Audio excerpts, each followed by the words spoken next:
I will not extend too much more than that, just say that many people, and me, certainly, we are worried about the future of EU policies for rural areas. Perhaps it's a bit exaggerated, but the signs about what EU policies will do in the future, and there's a budget proposal in July. There's been a recent consultation that closed Tuesday last week.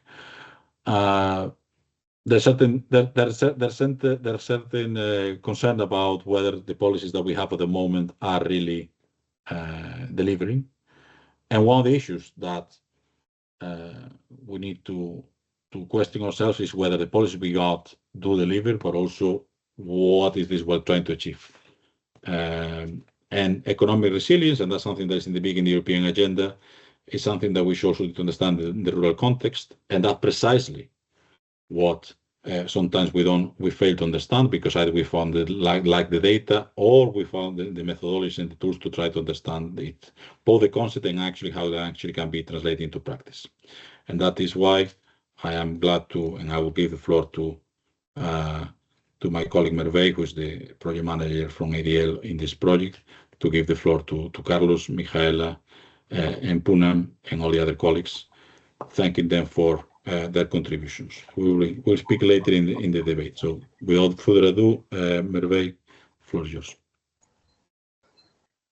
Thank you, Serafin, and good morning, everyone, and welcome to this webinar. So I'm Merve Ndabouache from ADL, and I'll be guiding you through today's session. So our first speaker, as Serafin was mentioning, is Carlos Tapia from Nordregio. So he's an expert in quantitative research and statistical learning tools for sustainable and inclusive territorial development. And he's also one of the partners in the GRANULAR project. And so today, to start off, he will set the scene with a short introduction on key concepts from the literature on economic resilience. Over to you, Carlos. Thank you, Mirella. I will just share the presentation. In the meantime, I will just say that I'm going to be presenting some preliminary results in one of the tasks in our project, GRANULAR. GRANULAR stands for Giving Rural Actions Novel Data and Reusable Tools to Lead Public Action in Rural Areas.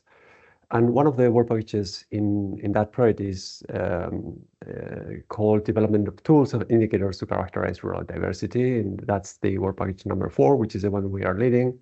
And we are going to be talking today about one specific strand of work in one of the tasks in that work package of the project, which deals with rural resilience in a general sense. And today we'll be talking more specifically about rural resilience. So in that context, perhaps is better that we start by defining rural resilience. So the most generalized definition of the concept of regional resilience, as described in the literature, conceptualize it as a region's capacity to resist and recover from economic shocks, such as natural disasters, market fluctuations, demographic decline, or policy changes. The definition, however, is far from being universal, as the meaning remains somewhat vague and can lead to confusion and inconsistency in its application. Economic resilience is, above all, not a static characteristic. It evolves over time as the economy adapts to new challenges and opportunities. And that dynamic aspect makes it very difficult to actually capture and assess resilience at any given moment. But moreover, the concept of economic resilience can also vary significantly across different contexts, such as geographies or sectors or types of economic shocks. So what constitutes resilience in one context may not be applicable or relevant in another context, which complicates, again, comparisons and assessments. So it comes as no surprise that some of the contested assumptions about economic resilience refer actually to this contextual aspect, including in particular the types of stressors. So for example, natural disasters versus financial crisis, but also their interactions, single threats versus multiple overlapping crises. The nature of the stressors is also important. So for example, some interpretations only consider rapid shocks like market collapses or things like are very abrupt in terms of their time aspect, while others consider also as being relevant for economic resilience these long-term processes like slow burns. Also, the characteristics of these exposed systems is important and is also disputed. Some interpretations assume that systems are in equilibrium, stability, while others consider that systems evolve in a linear way, cyclic way, or even under fuzzy processes. But as said before, the main discrepancy remains on the responses, such as the ability to recover from shocks, adapt to changes, or even maintain functionality during the crisis. And then rural areas, of course, face unique challenges that can hinder their economic resilience. In particular, rural areas across Europe are still confronted today with out-migration of young people, particularly young women. And other than being young, and then bearing very relevant role for ensuring the sort of demographic resilience of the regions, these are often skilled individuals that pursue chase professional career elsewhere, creating important void in the regions that they live. So declining commodity markets is another challenge. Farm and forestry products are often directly exposed to fluctuating and unpredictable prices, particularly today with trade wars and very unstable trade policies, and also in general with globalization dynamics. Another challenge is climate change that has a very direct impact on the economic assets of rural areas. So, for example, droughts, floods, and wildfires may damage agriculture, tourism, and infrastructure in a very direct way compared to the urban setting. So all of this also in the context of chronic inadequacy of some infrastructures and connectivity in rural areas. Poor access to public transport, limit broadband availability, insufficient utilities, all these compromises the economic resilience of rural areas. In general, the challenges that I just listed call for a targeted policy response that reinforces local innovation systems, putting the emphasis on the development of local solutions and the promotion of rural entrepreneurship. But it is also key that these policies that seek to increase the economic resilience of rural areas are also inclusive, so that they ensure that vulnerable populations, like small-scale farmers, for example, are not left behind. Beyond fairness considerations that are, of course, important in themselves, this aspect of inclusiveness is also important because of the key role that local communities have when it comes to regional resilience. So, for example, through common identity, traditional knowledge, informal networks, and collective action, these local communities are essential in local economic resilience. So this was a short introduction to the concept of economic resilience and some of the implications in rural areas. In the second part of the presentation, I will talk more specifically about the applied work that we are doing now at Noria to map this economic diversity in rural areas from a functional perspective. So back to you, Merveille. Thank you very much, Carlos, for that great overview. Just so you know, we'll hear again from Carlos in a few moments. But first, we will welcome Michaela Batorova, who is a policy officer at the Joint Research Center. And her role is liaising with DG Research and Innovation, and she also coordinates the GRC's contributions to the EU framework program. So Michaela will introduce us today to some EU tools which are aimed at boosting innovation and economic resilience and transformation in rural areas. Michaela, the floor is yours. Thank you very much. Good morning, everyone. First of all, I need to say that it's really a pleasure and a privilege and an extraordinary thing for me to join you today and to discuss with you the future of innovation and competitiveness in Europe's rural areas.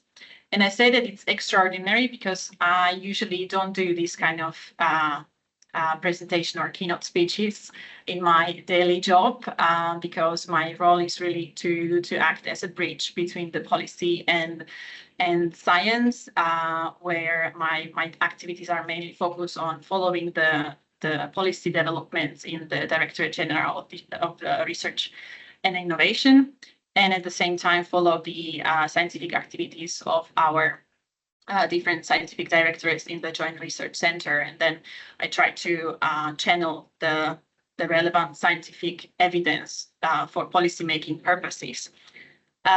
So by this introduction, I wanted to kind of set a little bit the expectations that you are not going to hear from me any big policy announcements, or you will not also hear any big scientific discoveries, because those are done by our really many scientists in the Joint Research Center.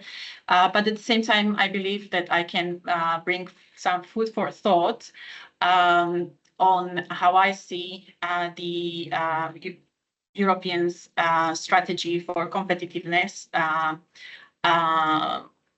impact, or how I see it as an opportunity actually for the rural areas. So even though at the very first presentation it was said that there are some concerns that how this new competitiveness is really going to affect the rural areas, but I see that there are lots of opportunities as well. So let's go directly to my next slide. So yes, we are meeting at a time when the European Union is taking a hard look at its global position and internal strengths. And the competitiveness compass, which I just mentioned, is highlighting the main EU policy initiatives to be adopted in the following 1.5 years. And it is clear that this competitiveness compass call for action, and which means that we all must act decisively to boost productivity, scale innovation, and secure our economic sovereignty. And critically, we must do so in all territories, rural areas included. I don't need to remind you that the rural regions cover 80% of the EU territories and are home to nearly 30% of its population. And for me, only these two numbers already say that rural areas are not peripheral to competitiveness, but they are foundational. And they already contribute to the overall economy in diverse ways, ranging from food production, renewable energy, to the stewardship of natural capital, the circular economy, and innovation in sectors like agri-tech. I have to say I was a little bit surprised to learn that in the recent Eurostat study, the agriculture, forestry, and fishery account for just 4% of total economic value added in predominantly rural regions, while in contrast, industry and construction together represent over 30%, which is a share even higher than in the predominantly urban areas. And thus, taking into the consideration that one of the main objectives of the competitiveness compass is to make from Europe a manufacturing center, so that we can see again the made in Europe sign on different products, I see that the rural areas can play really an important role in this endeavor during the following years. But of course, for increasing the overall productivity of rural areas, there is a need to overcome serious challenges, such as skill shortages and poor connectivity, both digital and public transport, and underinvestment in research and innovation, infrastructure, and demographic decline. And here I take the opportunity to promote also the recent JRC's publication on the outlook and demographic perspectives for rural areas. So I really we can share the link later with everyone interested. And so in general, I have to say that in my reading, the competitiveness compass with its various policy initiatives tackle both the opportunities and the challenges of the rural areas in order to make them more active contributor to the EU's prosperity goals. And now let's go a little bit to deeper to what is really the competitiveness compass about. You probably already know that it has 3 main pillars. The first one focusing on closing the innovation gap, and the innovation is actually at the heart of the competitiveness strategy. It recognizes that Europe's productivity lag is rooted in underperformance in disruptive innovation and in the limited diffusion of new technologies across traditional sectors, including agriculture and bio-based industries. But the first pillar of the competitiveness compass provides different strategies, such as startup and scale-up strategy, that aims to reduce regulatory and capital access barriers. And this can be really a big benefit for rural innovators and social entrepreneurs working in areas like sustainable farming, bioeconomy, or rural services. At the same time, the Commission is also developing the European Innovation Act that aims to promote the access of innovative companies to European research and technology infrastructure. And part of this Innovation Act will be also the regulatory sandboxes, which allow innovators to develop and test new ideas in safe environment. And at the same time, the European Commission, especially the Director General for Research and Innovation, is also developing the European Research Area Act, which aims to strengthen the research and development investment and bring it up to 3% of GDP targets. At the same time, the Act aims to focus research support more on strategic priorities, such as advanced materials, quantum, biotech, robotics, and space technologies, and reinforce alignment between the EU and member states' funding priorities and foster the circulation of talent across Europe. And still under this first pillar, worth of mentioning are the EU Biotech Act, which probably you already saw that there is a call for evidence launched just a few days ago, and also the bioeconomy strategy, which both are trying to address the regulatory and market barriers that currently limit the scale and competitiveness of firms operating in the biotech and bioeconomic field. And the competitiveness compass also sees a strong growth potential in bio-based materials, biomanufacturing, biochemicals, and agri-tech sectors, which are important for reducing the EU's reliance on fossil fuels. But at the same time, it can really improve the economic perspectives of our rural areas. So in my view, all these initiatives already signal a shift from project-based approach towards more structural reform and ecosystem building. And these initiatives also provide a window of opportunity for local universities, living lab clusters, and innovation hubs, which are already active in rural regions. Now, if we go to the second and third pillar, which I put together of the competitiveness compass, focusing on decarbonization and resilience, there the most important, in my opinion, initiatives which are relevant for rural innovation is the EU's vision for agriculture and for the food production that was already published a few months ago, as well as the climate adaptation plan and European water resilience strategy, and which both are really trying to deal with the economic security and resilience in the face of climate change. And again, rural areas which are stewards of land, water, and ecosystems, they can really play an important role in the implementation of these initiatives. And finally, let's say the enabling initiatives, which are supposed to prepare the actors for implementing all the big plans that the Commission has. So these are the initiatives focusing on skills, governance, and investment. And because, of course, no strategy can succeed without people and place-based governance within simplified regulatory system, which is also based on trust.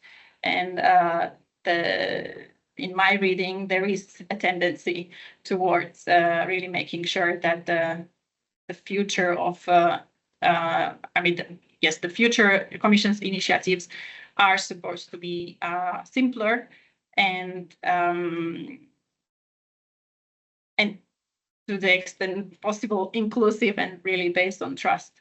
And recently published is the Union of Skills, which is an initiative that will tackle talent shortages through targeted reskilling, mobility schemes, and better alignment between education and labor market needs, which again is crucial for rural areas where, for example, the digital and green skills gap remains acute. And also the competitiveness coordination tool, which is going to be proposed soon, also gives an opportunity to coordinate the EU and national investments around shared strategic priorities. And if the whole of government approach is really followed, then it's very likely that this tool can really help also to channel funding into rural innovation infrastructure, value chains, as well as skill systems. And finally, I mentioned the Competitiveness Fund, which is soon going to be presented. Probably already saw some leaks recently about its future architecture, but let's hope really that this fund will really simplify access to finance and it will enable transformative innovation projects, and again will be a way how a tool which the rural innovation ecosystems can use in order to grow. And finally, I will not go into the details about this, but I just wanted to highlight also the big areas of the JRC's activities, kind of in a nutshell, in how our scientists contribute to the different pillars of the competitiveness compass. And maybe I just would like to highlight now the Startup Village Forum or the Rural Toolkit, which I believe you all are already quite familiar with. There are very useful sources of information, especially when it comes to the informing the formulation of the startups and scale-up strategy, for example. Although I have to mention that the startup and scale-up strategy is going to be highly sector agnostic. So although we in the GRC have lots of sector-specific knowledge, this is not really going to be reflected in the strategy itself. Okay, so in summary, in my reading of the competitiveness compass and my understanding of the situation in rural areas, I see that success of this strategic framework really depends on concrete actions and ownership at all levels. So, and we all have an active role that we have to play, both researchers, practitioners, rural innovators, civil servants. So we all need to assure that innovation is co-created with all the relevant actors, including the rural communities, in order to better reflect the specific local needs and capacities. And there is a need that policies translate into real local change through piloting, capacity building, and cross-sectoral collaboration and multi-level and inclusive governance. And my final thought, Europe competitiveness challenge is a shared challenge, and the rural areas should not be seen as a problem to solve, but rather as a source of solution for Europe's most pressing challenges. Thank you very much. Thank you very much, Michaela, for this explanation on how the competitiveness compass is helping refine and reframe rural areas as a strategic asset. So now we will open the floor again to Carlos Tapia, who will present some the experimental work they're doing in GRANULAR on how to measure business competitiveness in rural areas. The floor is yours, Carlos. Yes, thank you. Let me just try to, set the slide. So I will be talking now a bit more specifically about diversification, economic diversification in rural areas. I will present some preliminary results of some experimentations we are doing together with my colleague Kamila Sabatova here in Norway. But I will start by just raising the awareness about why diversification matters for regional economic resilience. So in particular, the diversification of livelihoods is in general like assumed to be very important to reduce dependency on single sectors, and then through that build the economic resilience. By spreading this economic activity across multiple sectors, rural economies reduce their exposure to sector-specific shocks. That's very well known. But even more important than that, ensuring this economic diversification strengthens the adaptability of the whole economic system in times of crisis by enabling this variation or variety of economic functions. The economic diversification also contributes to create opportunities for alternative income sources, mitigating unemployment risks, which is also important. And it's also very important from this perspective of local economic development. And it also allows to, by expanding towards new market segments, ensure that regions have access to broader trade networks, also increasing their sort of multiplying effects and encouraging innovation at the same time. Moreover, increasing the economic diversification has a broader impact on local communities, as it often leads to investments in infrastructure, education, and healthcare that are, of course, promoting local development or community development. And in particular, the diversification of small businesses contributes towards more inclusive growth, reducing poverty and improving quality of life in rural communities. So all this we know from the literature. But before continuing the walkthrough of this economic diversification analysis, let me just take you through a very short detour in Vallentuna municipality, which is my hometown here in Sweden, where I live. This municipality is located just 25 kilometers or so north of Stockholm. It is roughly 25,000 inhabitants. Even though the municipality is considered an urban area, most of it is essentially rural. It's rather wide and with a low population density. And it has really valuable environmental and also cultural heritage. However, this is not why the municipality is known in Sweden. Most of the people who know about Vallentuna, they know because this is where the Swedish pop quartet ABBA comes from. Actually, this picture was taken in that municipality.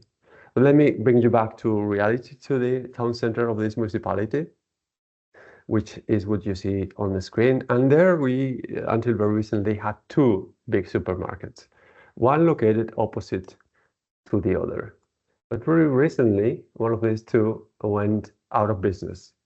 So when building or when thinking about this resilience aspect, it's very important to consider this business diversity against another important aspect, which is redundancy. So if you look at this economic diversity as being the only requirement for economic resilience, you would be probably missing the point to some extent. Because it is true that economic diversity boosts this regional resilience at the system level, so the local economy in general. But when it comes to specific system components, specific services in rural areas, redundancy is also very important. This example of Vallentuna gives you that hint. So by having only one supermarket instead of two, the specific service we're talking about here is less resilient than it was before, because it was diversity. It is now more exposed than it was before to potential shocks. But at the same time, the diversity of the entire system, if a new business segment or a new industry locates where this other municipality was located, will increase because there's more functionalities in the economic system. So this being said, let's now turn our attention again to the measurement of economic diversification. There's different metrics to measure it. Two of the most common indicators at the regional level are the Herfindahl-Hirschman Index and the Shannon Diversity Index. The Shannon Index is an entropy indicator calculated with a logarithmic formula that can be used to assess the spread of the economic activities across regions, sectors, industries. The map on the left shows the Shannon Equitability Index, which is a derived indicator from the Shannon Index that ranges from 0, maximum concentration, to 1, maximum diversification. Then the Herfindahl-Hirschman Index, which is also known as Simpson Index in ecology, is generally used to measure market concentration rather than diversification. So to assess the economic diversity, we use the equivalent number, which is the inverse of the Herfindahl-Hirschman index. In this case, the indicator is not bound, which means that it can range from any number close to 0, which means maximum concentration, to infinite, maximum diversification. Both indicators have been calculated on the number of establishments included in each industrial NACE category in each region, using Eurostat official statistics on structural businesses. But the problem with this economic activity, with the economic metrics that are calculated on official statistics, is that they always refer to administrative units and not functional areas. And we have just seen before on the example from Vallentuna that functional aspects are also very important in this context. So to overcome this limitation, we're trying to produce here in GRANULAR a measurement of economic diversity for the functional rural areas developed by the European Commission and the Joint Research Center. The functional rural areas are built around connections between rural places so that they take into account how people between these rural areas move and which are the exchanges of goods and services between rural areas. A single administrative region might contain several distinct functional rural areas, each with its own economic and social profile. There are different delimitations available for functional rural areas, depending on the thresholds are defined in terms of number of inhabitants and distances between the populated points. In the map, what you see is one definition of the functional area, rural area that contains at least one village or town and has at least 25,000 inhabitants. Then to account for business diversity in these functional areas, we use the OpenStreetMap data. OpenStreetMap is a collaborative open source map of the world created by a global community of volunteers that is entirely built through user contributions. So it means that there's no quality assurance whatsoever. However, the OpenStreetMap data is represented as a network of interconnected nodes, points, lines, and polygons, which are linked together. Importantly, each of these nodes, lines, or polygons are described with a set of unique key value pairs that are called tags. These tags describe the properties of each of these features. However, only a fraction of these features that are mapped on the OpenStreetMap have an economic relevance. So it makes necessary to filter these tags before we can use them in an economic diversity analysis context. Moreover, as shown on the map to the right, not all of the areas across Europe have the same level of coverage of OpenStreetMap data. In general, the more peripheral regions, particularly those in the southeastern and southwestern European regions, have a smaller coverage compared to the more centrally located regions. So this is just a very simple flowchart showing the methodology that we are adopting here. So we start by extracting the points of interest from OpenStreetMap, which is roughly 30 million single points across Europe. Then we manually pre-filter them down to roughly 12 million based on the relevance of these, the economic relevance of these points. And then what we are trying to do is to classify these tags based on large language models and natural language processing. So essentially, we are not trying two different approaches. One is more based on unsupervised or pseudo-unsupervised classification, where the points are divided into having economic relevance or not having economic relevance. And then a supervised approach, which is trying to classify these points in the different NACE categories of industrial activities. And these two approaches allows us to sort of filter down these 12 million of points to something in between 2 million and 3 million of points. Those are the points that we then use to calculate the economic diversity metrics. With that, then we correct for bias and sort of model this to account for the coverage of the different points so that we sort of correct the initial diversity indicators that we calculate directly. And then we are validating this and that's to level to then optimize and define final calculation for the functional rural areas. These three stars here only highlight the steps on this methodology that we are now trying to optimize and fine-tune before we can actually publish the results. These diagrams here only show what we are, so one of the interim steps in our methodology. So the density plots on the upper side illustrate the different distributions of the diversity metrics calculated at NUTS2 level using the OSM data, which is the green color, and the official statistics, which is the yellow color. And you can see there's still some differences in terms of the concentration of our assessments in the central areas of this tendency. And then on the bottom side, you see the maps that show the deviation of these metrics in relation to the official statistics. Each of the rows or the columns on this sort of matrix of visuals show different models on different processes. On the first case, we are using only two types of points of interest, which is crafts and shops. On the second one, we are adding another tag, which is offices, and on the last one, we are including also health and military, I think. So as you can see, the more complex model in this case, which was, by the way, classified so with the GEMMA model, which is an artificial intelligence model developed by Google, we get an estimate that is roughly less than 10% deviation at the regional level. But there's still some more important deviations in the areas with lower coverage. It's just work in progress, sort of to show what we are up to. And this final slide shows a preliminary estimate of this economic diversity in functional areas. I added this draft watermark because I don't want this picture to be used.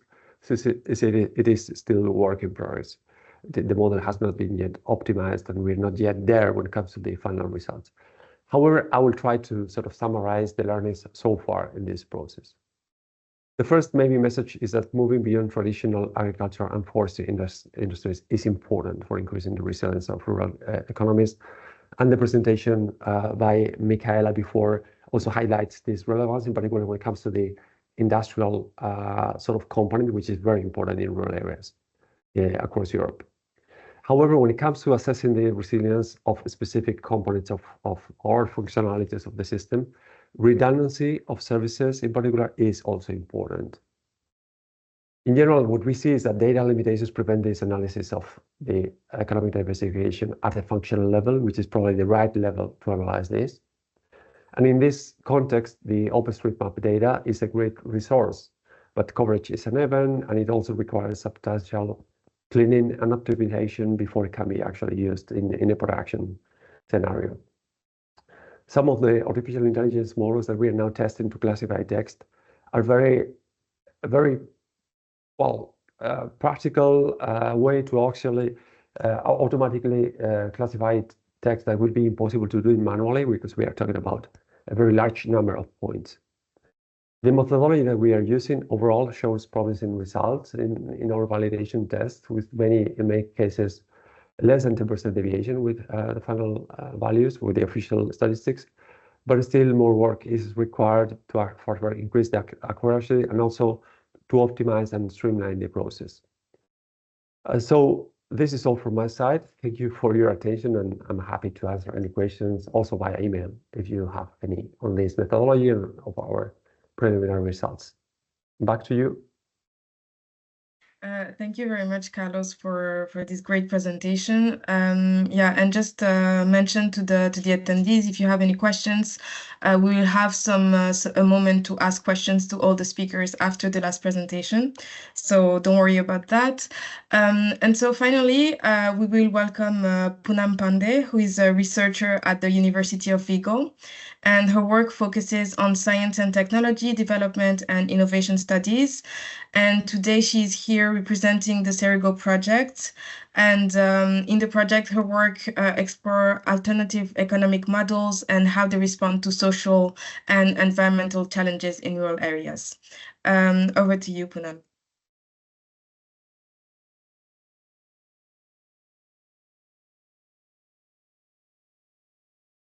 You are muted, Poonam. Sorry. Thank you so much for this great opportunity, and taking time into consideration, I will dive right in. So sticking with the theme of resilience and diversity, I will be presenting Cerigo's work, which looks at the role of social and solidarity economy for building resilience and good life in rural areas. Like almost all the work in Cerigo is qualitative, field-based, case study-based work. So it's a good mix of how we bring the quantitative and the qualitative and the top-down and the bottom-up perspectives. But since Cerigo is really 1.5 years old, most of the work that I'm presenting today is desk-based. We have not yet analyzed the case study findings. Oh, sorry, it's not moving. Oh, yeah. So the structure of my talk is as follows. I would, in order to understand why we need alternative models for a thriving economy, I will first discuss a little bit about dominant economic models, their visions and realities, and what challenges we face with them. And then I will talk about what visions of transformation do alternative economic models bring. And then how is it all connected to rural areas? In what ways we understand rural areas? So in order to connect the alternative economic models and also the understanding of the rural, I will bring a small study that we have done, desk-based study on different social solidarity and social economy initiatives that are already there in rural areas in Europe. And then I will finish with the concluding remarks. So to begin with, what the dominant economic models, the models that are more focused on GDP, economic growth and stuff like that, the vision is that they promise endless growth. And then they promise that there is a linear path that we can trace, go from less developed to developing and then to developed. And that also applies to rural areas. There is a vision that rural areas can become something or the other. And then there is also a promise of well-being for all. So the trickle-down effect that, as we all know, that we invest in big industries and then eventually the social goods will trickle down. Invest in economy and then the social goods will happen for all. But the reality is that we are facing severe challenges in terms of environmental sustainability. As we all know about climate change, there are forest fires in rural areas. We know about the waste flows, how waste is accumulating and also is being transferred all over the world, causing a huge social justice concern. We are also very aware of the biodiversity challenges. So what appears is that if we continue to go with the dominant economic models, we are facing the twin challenges. One is the challenge of environmental sustainability, and another is the challenges of meeting the social needs, continuing the social foundation. So if we continue with the certain path that the dominant economic models suggest, which means not taking care of the environment, in order to meet the social goals, we have to push the environmental limits and vice versa. So we are really in a bind, and we really have to think about different other ways in which economy and the social systems that we are in can be thought about. We are already overshooting a lot of environmental boundaries, and we are already also running short on a lot of social foundations of our society. And there are many alternative economic models. Some emerged as a response to these challenges, these drivers of unsustainability, but others that have been already there for a very long time, such as buen vivir, that is a concept from indigenous communities in Latin America, but also the idea of social and solidarity economy also has been there for a while now. Degrowth is a new concept that is emerging and also gaining a lot of prominence in different activists, as well as recently European Union also produced a document on thinking beyond growth, economic growth.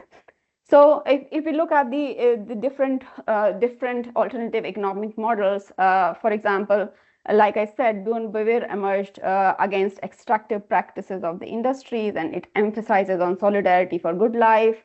Social and solidarity economy is a 19th century concept, emerged in Europe and South America in relation to industrialization and its social and economic challenges. The result led to worker cooperatives, community organizations, but also many village level organizations that call themselves as social solidarity economies or just function on these lines. If we look at the way these different initiatives, the different economic models imagine transformation, we could categorize them into three forms. One is ruptural transformation, which is direct confrontation, radical break with existing institutions and social structures. They also advocate for rapid change, and degrowth, diverse economies concept, and Buin-Bevere fall into this category, some aspects of them. And then there are interstitial transformations that plan to build new forms of institutions outside spaces dominated by those in power, which is like the dominant economic models, usually at the margins of the capitalist social systems. And then they advocate for gradual change, and social and solidarity economy and is one of the concepts that goes in that direction. Then simultaneously also there is the symbiotic transformation some alternative economic models advocate for, and this relates to changing the existing institutions, dominant institutions from within, growing power within the institutions. They also call for gradual change, and well-being economy, a very popular concept among policymakers, policy circles these days, falls into this category. But then all of this, what all of this has to do with the rural, and this is sorry, I'm not able to move the slides. So what all of this has to do with the rural is a concern. Oh,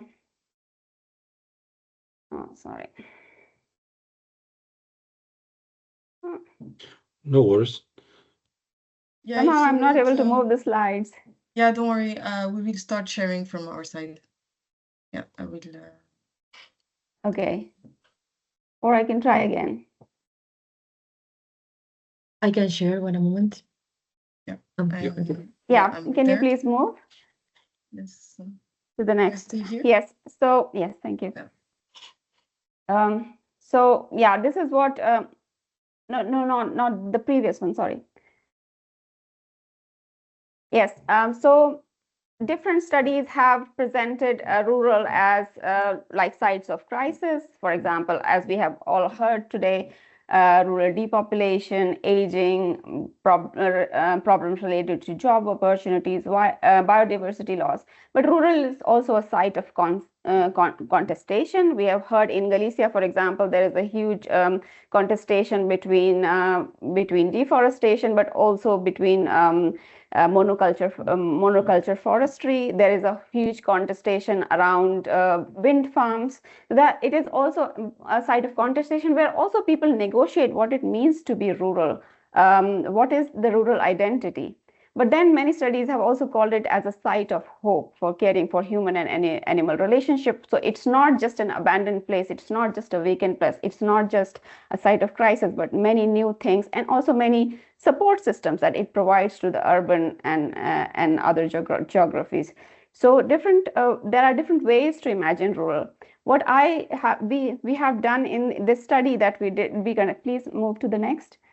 We conducted in relation to Cerigo project is we studied different social and solidarity economy initiatives that are already there in different rural areas in EU and tried to understand how these people categorize or understood rural challenges and what kind of interventions they presented. So in terms of rural challenges, we found 26 different categories, types of rural challenges.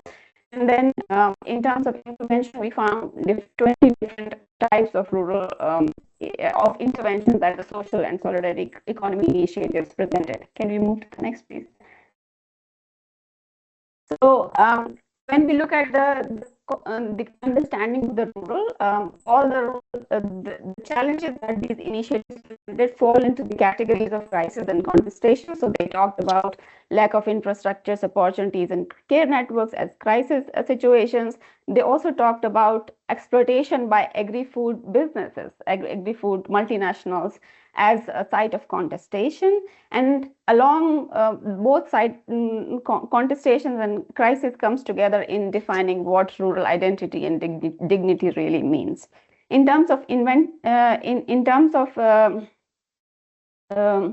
SSE social and solidarity economy interventions, we found that the initiatives were organized around 3 lines. One is rural revitalization, where agroecology, for example, forms as a ruptural transformational pathway. Then cultural reinvigoration, reforming the songs, the recipes, the heritage of rural life as a symbiotic transformation. And new economic arrangements that we also heard in the previous presentation as interstitial forms of transformation. There were also interventions that were attuned towards enabling infrastructures and care networks, something that looks like a symbiotic interstitial transformation with the already existing system or dominant economic model. And also we found that ensuring inclusion and dignity in rural life also went hand in hand with the existing economic systems as a symbiotic form of transformation. Next, please. So I conclude that dominant economic models so far are inadequate in engaging with the twin challenges, environmental sustainability and social justice, particularly in rural areas. It could be useful to explore, support, and strengthen, because there are many of the alternative economic models are already there and existing and functional in rural areas. To support these alternative models for a thriving economy in society. Many examples of alternative economic models are present all over the world. Different modes of transformations, ruptural, interstitial, and symbiotic could be sought with these models, depending on the need. Our study showed that the rural challenges could be clubbed into crisis and contestations, and examples of SSE initiatives showed that different initiatives seek different transformational approaches for engaging in rural areas. And of course, further research, and we are also part of that further research, is needed to understand the impacts of these initiatives in addressing the twin challenges and bringing transformation in rural societies. Thank you. Back to you. Thank you very much, Poonam, for sharing your perspectives and on innovative ways to ensure positive transformation in rural areas. So now we will move to the panel discussion, and I will give the floor to my colleague Serafine, who will be moderating the discussion. Hello, back again. Thank you, Carlos. Thank you, Michaela. Thank you, Poonam. I think it was a very comprehensive view, from the quantitative to the quality, to the strategic, to the very local, and therefore I think it's a good. I mean, pack that in less than an hour. That's quite a lot. So thank you for that. I will have, of course, I have a few follow-up questions, but I'm just wondering if there are any colleague who would like to make a question yourselves, or otherwise I will speak too much. So I just wondering from the audience if anybody would like to make a question on the various rich inputs that we just had. So please just raise your hand, and I will give you the floor. I see Michael, our colleague from Finland, has just make input. This is rather long. Maybe I can just ask Michael, if you don't mind, to make a comment yourself, and maybe a question as well to colleagues. Yes, thanks again, overall, Serafin, for again organizing a nice knowledge transfer accelerator event. And I already wrote to Carlos that I'm really looking forward for this model to be further developed and applied in our replication lab that we have in Finland, to see what this makes with our diverse actors. And then I just made a note here that for Poonam we have a similar project we had at the Natural Resources Institute, where we worked with we looked into different alternative economic perspectives in natural resource research, and thus also in rural areas. And I listed what this is. It's unfortunately still only in Finnish, but it's freely available. So if anybody's interested with Google Translate or DeepL, so maybe that's some interesting reading. But thanks again, Serafin, and all the presenters, and also Michaela. Very, very interesting again for another project we're working on. This is very interesting material to better take from this event. Thanks. As I navigate in the things, I don't see any hands raised. Otherwise, let me know. But I'll just, perhaps, if I'm not mistaken, just trying to look at two screens at the same time. Sometimes it's easy to. Colleagues, of course, Maite, Merve, do let me know if somebody's actually raised the hand. But in the meantime, perhaps I would like to delve with a bit more into some of the questions you said. I mean, perhaps starting with Mihaela. It's a general question, but maybe we start with Mihaela to try to ask it a bit more.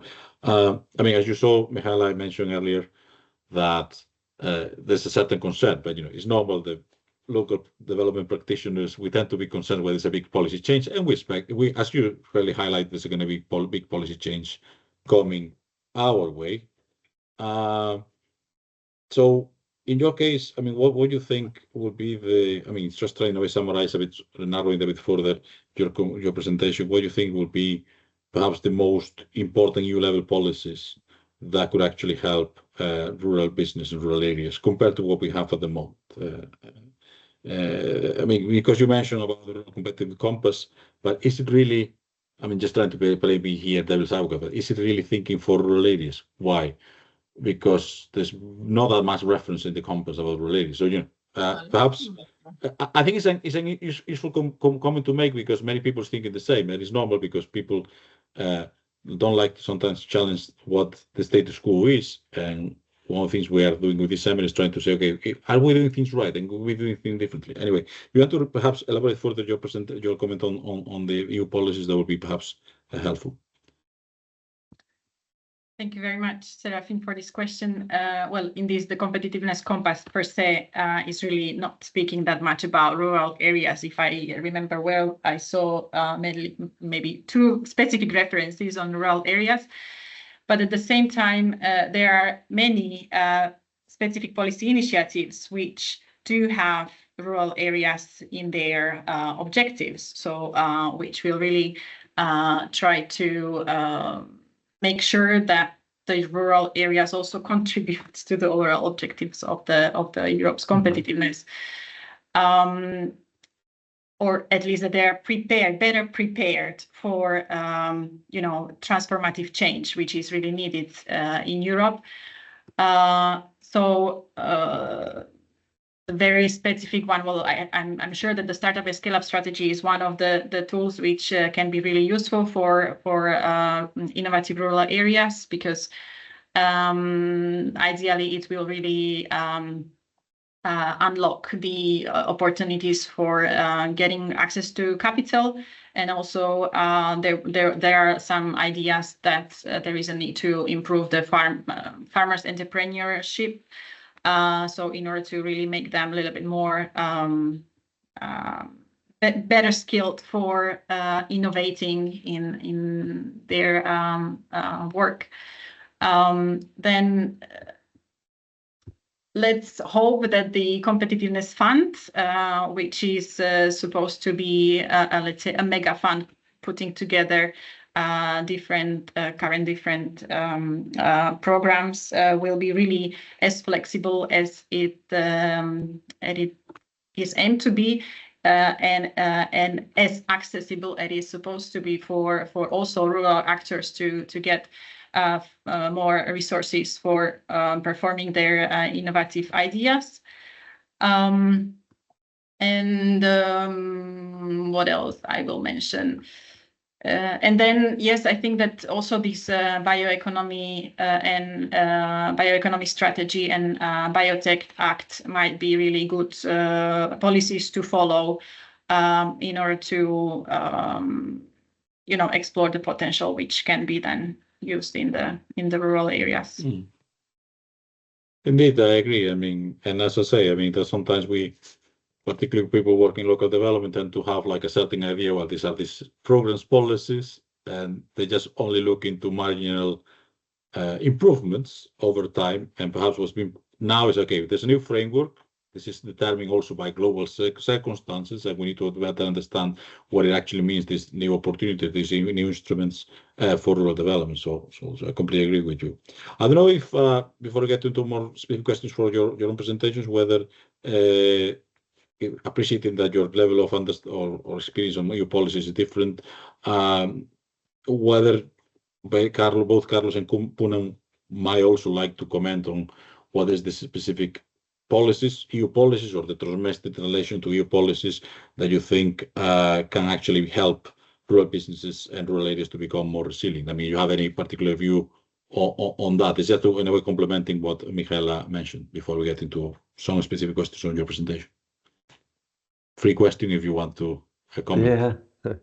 Well, thank you, Serafin and Michaela, for this question, for this sort of discussion. I think it's really important and interesting. I would not have any idea on specific policies, but what I would maybe mention is that, in my opinion, having this functional perspective is important.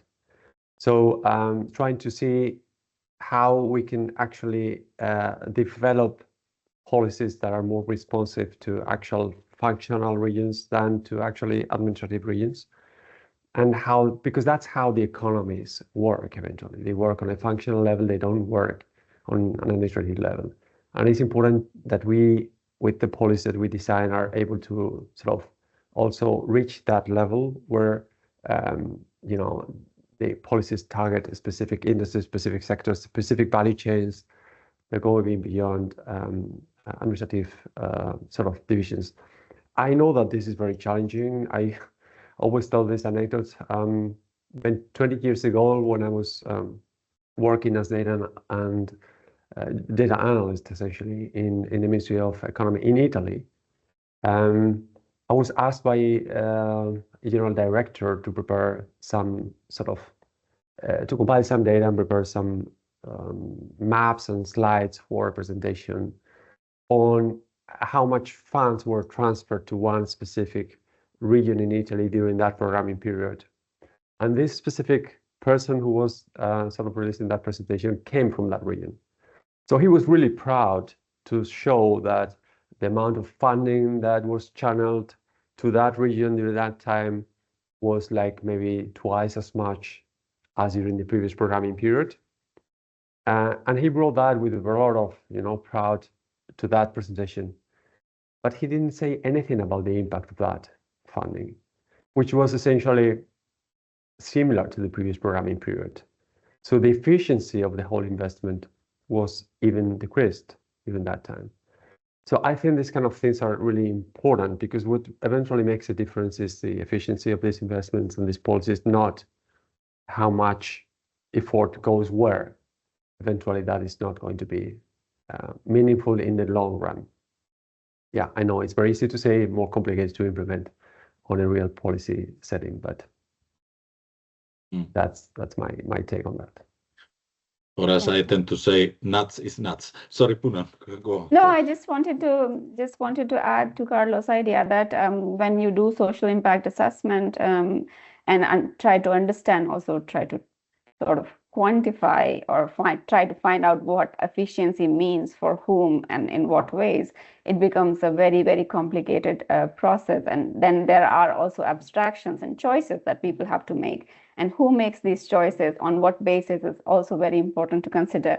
In terms of policies, I think two policies that are very important for us, for resilience in Cerigo, is one is the social economic action plan of the EU, and another is the rural proofing mandate, because that really attunes the thinking around the rural, to think about the rural in terms of what matters. Also, I think at least the document of long-term vision for rural areas is good in terms of understanding rural not from the lens of the urban or from the lens of international competitiveness, but really what really means to be rural, and what are the aspirations and how resilience could be thought about in the rural areas. So that's what I want to add.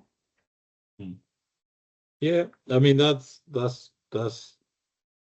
no, I was just thinking that there's even which I've now forgot the technical name to about the urban bias when you think about the rural areas, and that's, you're right. I mean, the one thing interesting thing is that the long-term vision of rural areas are being in a way taken up and complemented by the vision of agriculture and food, and as it was some concern about whether the one strategy will replace the other, it's actually no, it's a natural succession. But let me go back to the issue of what you mentioned about functional areas, because one thing I do when I do presentations on these topics is showing the maps of functional rural areas to politicians, and they get scared because they think that they're going to be. I know even people say, "Oh, it's a EU conspiracy to merge municipalities or even provinces and so on."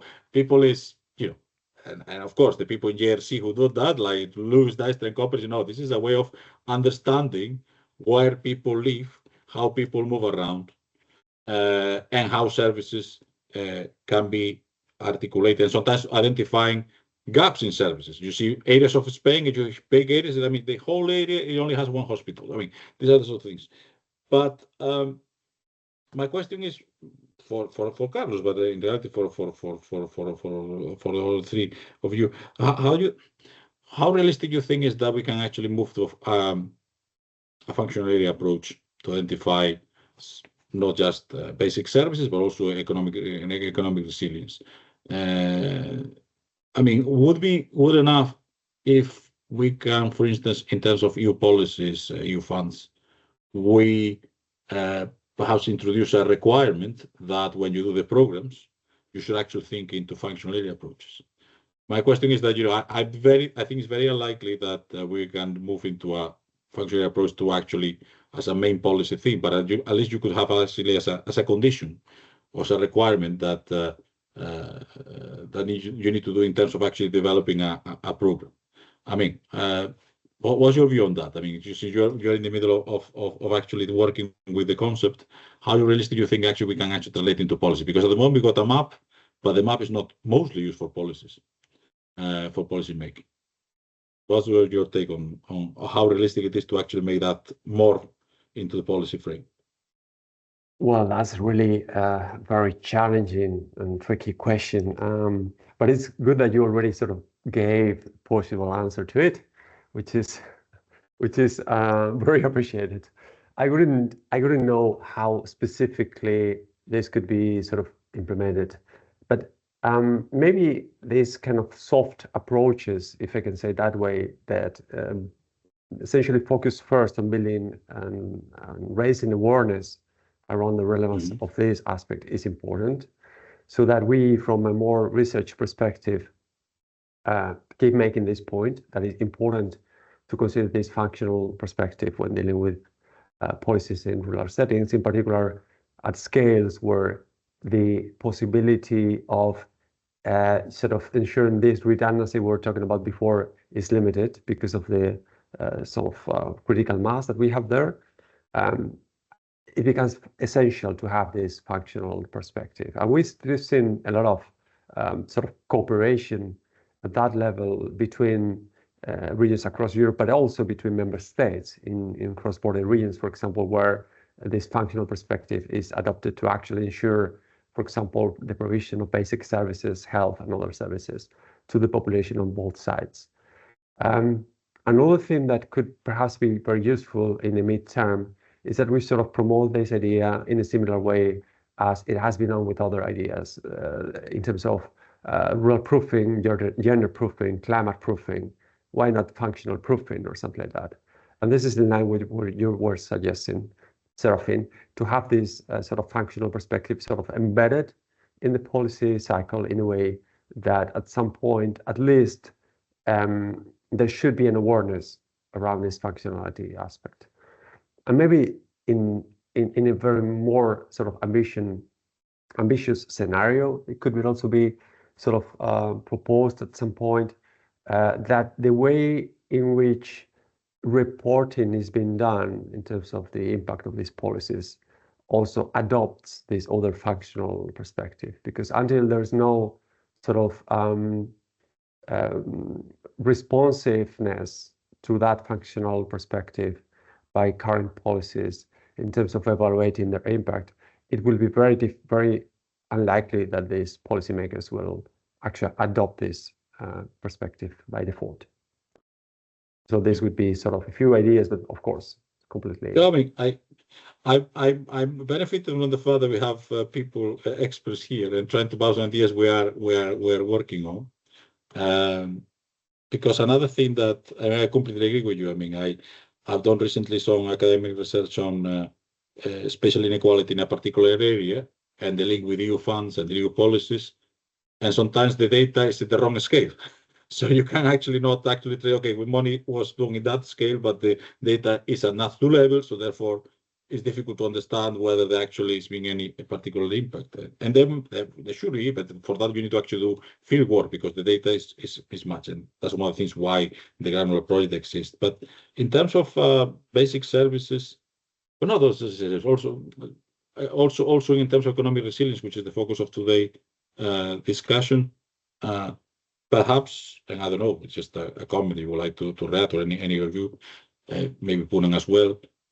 One thing that I've been exploring is to try to identify or use the functional area approach to try to have a more activist approach for instance, the provision of public services. For instance, the letter report talks, the letter report, which is this report for the future of European competitiveness and the single market, make a strong emphasis on the right to stay, but also makes a lot of emphasis on the European social pillar and the Charter of Fundamental Rights. And some of us have been arguing in policy cycles that we should be having is a charter of basic services provided in each member state, not a single for the whole of Europe because the welfare systems are different, but it should be like a charter say, okay, well, for the whole country, there should be a hospital in X number of times, just to have like a point of reference so people can actually choose to live. And that could also perhaps be also useful for economic resilience, because at the moment, the European Commission is reviewing the state aid rules, the procurement rules, and they could actually introduce single market rules to create market incentives to create that redundancy that the market forces, as you highlighted in your presentation, Carlos, was tending to actually go the opposite way, to actually reduce the competition at local level or reduce the redundancy at local level. I mean, do you think any of this, and I'm talking Punan as well, because given your profile, is something that could be to introduce sort of European guidelines or European criteria, could be some way to increase the resilience of rural areas rather than just letting the market forces operate? Yeah, I personally think so. That would be very useful sort of framework to operate in for public policy design in general, and also it could have a tremendous impact not only from this economic resilience perspective in a direct way, but also on a more indirect way by enabling or increasing the attractiveness of rural areas, so that people. Skilled people, young people don't leave these areas, remain there, and then thereby also contribute to increase this economic resilience, which is never a goal in itself, but is rather the consequence of increased levels of well-being and more attractiveness in rural areas for younger generations. So having this sort of framework in terms of service provision in rural areas would for sure contribute to the economic resilience in those areas, both directly and also indirectly. So that would be my opinion on that. And I want to confirm to anybody watching us, this is just brainstorming here. It doesn't represent the official views of any institution, everything, just our comments. But since we have the chance to actually have a dialogue, I'm just bouncing ideas that some of us are discussing in policy circles. So much appreciated. I know if Punan would like to answer as well on that, and perhaps together with that, whether you could give a bit of a bigger insight in terms of what in your view are the key barriers to adopting alternative economic models in rural communities, and that way linking up with the early question, how can that be overcome, and maybe you have like any particular example over and above you just mentioned that for that to happen in terms of the adoption of alternative economic models. So maybe you like to comment. Yeah, thank you. In terms of how policies could be attuned to make rural areas more economically resilient, I would just say that the focus should be, like Carlos says, I would repeat that statement, the focus should not be just economic resilience. There should be a holistic approach to understand different social, cultural, economic systems within which a society is embedded, and the focus should be on well-being rather than just economic resilience. And that's the only way in which we can actually think about any social system, be it urban or rural. In terms of what are the barriers, well, I would say my personal experience so far is that rural areas already have alternative economic arrangements. I think that is the reason why they are resilient. It's not the other way around. They do have their own mechanisms that diversify, that separates them from the dominant economic model. So when you look from that perspective, you say, oh, they are suffering this and that, but they have their own channels, they have their own mechanisms of economic, social solidarity, and finding ways to, in situations of crisis, as has happened in COVID, or as happens during, there are also some insights coming from some case studies in Serigo, that in natural disaster situations, there are people, there are mechanisms through which the economy as well as the society functions. So it's actually the other way around for me. And you're actually right. I remember when I was my first year in political economy, that our teacher used to say that, well, places like where I'm from, my village in rural Galicia, were not part of the economy, because a lot of that was not market economy as we know it. So his whole model would exclude like a significant proportion of the population because it was not a market economy. It was like a communal economy, or in my case, in my village, in my house, self-production in a lot of goods. So yeah, you're absolutely right. Sometimes and that's something that I believe, notwithstanding the mention, there's like a number of those social programs that are at the moment that's still rather overlooked in terms of policies. And quite understandably so, because the European Union was created to foment internal markets. So it's normal that that scale and market is the focus, but those soft elements, or those less overlooked models should perhaps be better integrated, including for us.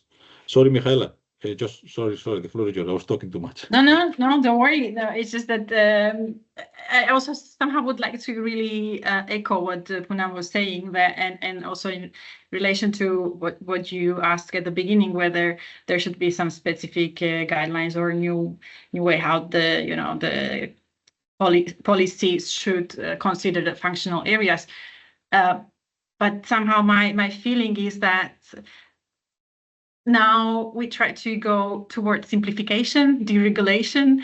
And so instead, of course, it's important to provide the resources, but at the same time, let the local communities to use the resources in order to, fulfill the needs and benefit from the capacities that they have already there. So I would simply go with this direction and try not to push the Commission to provide yet other set of, rules for dealing with the different policies. Yes.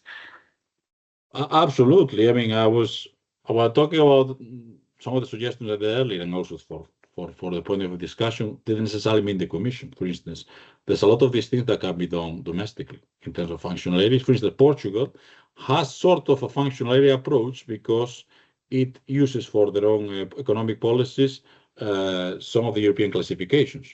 So, there's already things that can be done, but sometimes requires a multi-level approach, sometimes less. So I was not necessarily meaning only the European institution, because it's very easy. Let's make Europe present something, and then we can blame Europe. No, it's something that sometimes the solution could be in different levels, or sometimes mostly at domestic level, and sometimes even at regional level. Coming from Spain, the regional subsystems are completely different very often. So is that in a way that why projects like Serigo and GRANULAR try to go to this more, sorry for the redundancy, the granularity of things, because these things are not overlooking the macro EU or national approach. I don't see any additional comments, so I think I'm going to leave it there because I am aware of the time. So I thank the contributors for your input. I think we have a bit of a brainstorming. I'm sure the colleagues will also find it very useful, because you know what you're talking about. You have done deep researching a number of these things. You know a lot of the instruments, and bouncing up some of these ideas have been actually certainly for me for the element of reflection. So that much appreciated. So without further ado, I will give the floor to after thanking the colleagues, who's our panelists today, we'll give the floor to Merve for concluding the meeting. Thank you.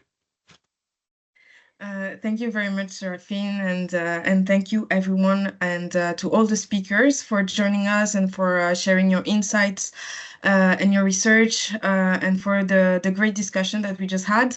And also thank you to all the participants for joining the session and for joining the session. So just as a reminder, so this webinar is part of the Granular Knowledge Transfer Accelerator. So this is a space where we try to create spaces like this webinar, where we have different stakeholders going from researchers, practitioners, but also policymakers, etc., to really share good practices, resources, and also learn from each other.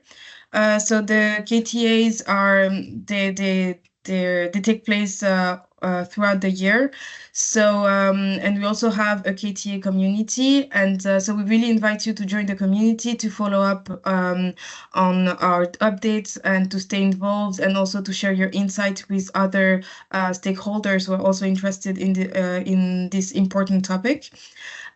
So for your information, the recording and all the materials, the PowerPoints will be shared on the Granular website after this webinar.